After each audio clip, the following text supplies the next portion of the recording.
नमस्कार, मैं हूं जयश्री नागदा और आप देख रहे हैं सीबीसी न्यूज राजस्थान। राजस्थान के सियासी संकट से जुड़ी अभी तक की सबसे बड़ी खबर सामने आई है। स्पेशल ऑपरेशन ग्रुप ने विधायकों की हॉर्स ट्रेडिंग यानी कि खरीद फरोख्त की कोशिशों का केस एंटी करप्शन ब्यूरो को ट्रांसफर कर दिया है। इसमें से राजद्रोह की धारा भी हटा ली गई है। सचिन पायलट और उनके गुट के विधायकों को एसओजी ने राजद्रोह की धारा के तहत ही नोटिस दिया था। पायलट ने इस बात पर कड़ी नाराजगी जताई थी। पायलट खेमे को जो नोटिस भेजा गया था उसमें आईपीसी की धारा 124A और 120B का जिक्र था। धारा 124A से देशद्रोह से जुड़ी है। कोई भी नागरिक सरकार विरोधी बात लिखता या बोलता है या फिर उसका समर्थन करता है या राष्ट्रीय चिन्हों का अपमान करने के साथ संविधान को नीचा दिखाने की कोशिश करता है तो उस पर इस धारा के तहत केस दर्ज होता है। इस मामले में दोषी पाए जाने पर 3 साल की सजा से लेकर उम्र कैद तक हो सकती है। दूसरी तरफ सियासी संकट पर शिवसेना ने तंज कसा है। पार्टी के मुखपत्र सामना में लिखा गया, कोरोना की वजह से केंद्रीय गृह मंत्री अमित शाह आइसोलेशन में हैं। इस बात से राजस्थान के मुख्यमंत्री अशोक गहलोत को खुश नहीं होना चाहिए। शाह कहीं से भी पॉलिटिकल ऑपरेशन कर सकते हैं। शाह भी आइसोलेशन में है, उधर गहलोत भी अपने विधायकों को आइसोलेशन में ले गए हैं, यानी गहलोत सरकार के लिए खतरा बरकरार है।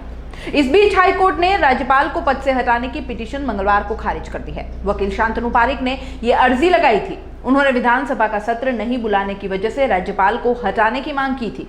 राज्यपाल 14 अगस्त से सत्र की मंजूरी दे चुके हैं। ऐसे में कोर्ट ने पारिक की अर्जी को सारहीन बताकर खारिज कर दिया। हाईकोर्ट में आज 2 और अर्जियों पर भी सुनवाई होगी। पहली गहलोत और पायलट खेमे के विधायकों के वेतन भत्ते रोकने की मांग से जुड़ी है। अर्जी लगाने वाले विवेक सिंह जादौन का कहना है कि कोरोना की वजह से राज्य की फाइनेंशियल हालत ठीक नहीं, लेकिन विधायक अपने इलाकों में जाने के बजाय होटलों में रुके हुए हैं। दूसरी सचिन पायलट गुट के एमएलए भंवरलाल शर्मा की है। उन्होंने विधायकों की खरीद फरोख्त मामले में एसओजी की एफआईआर रद्द कराने के लिए पिटीशन लगाई थी।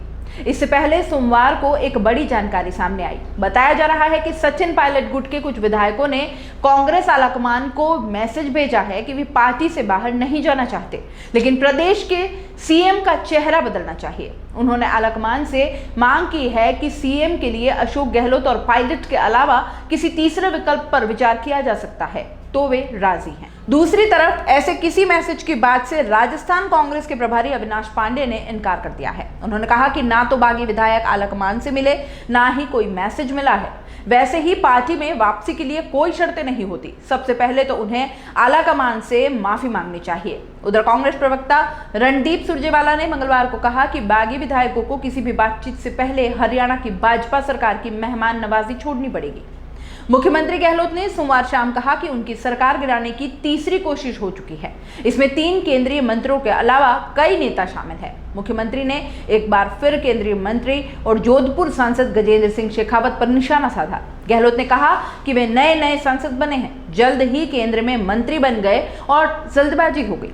अब पार्टी उनके बारे में कितना ही सोच ले, जनता स्वीकार नहीं करेगी। वे संजीवनी सोसाइटी के घोटाले में फंसे हैं और प्रदेश में चुनी हुई सरकार को पलटने की साजिश में जुटे हैं। तो वहीं बसपा भी कहां पीछे हटने वाली है। कांग्रेस में शामिल हुए अपने विधायकों के मामले में बसपा अभी राजस्थान हाईकोर्ट की सिंगल बेंच में है। पार्टी विचार कर रही है कि डबल बेंच में अर्जी लगाई जाए, क्योंकि विधायक बाड़ेबंदी में है। ऐसे में नोटिस की कार्यवाही में दिक्कत हो सकती है। बसपा की याचिका पर हाईकोर्ट ने विधायकों को नोटिस जारी कर जवाब मांगा है। सीबीसी न्यूज राजस्थान की यह खबर आपको कैसी लगी, नीचे कमेंट करके जरूर बताएं।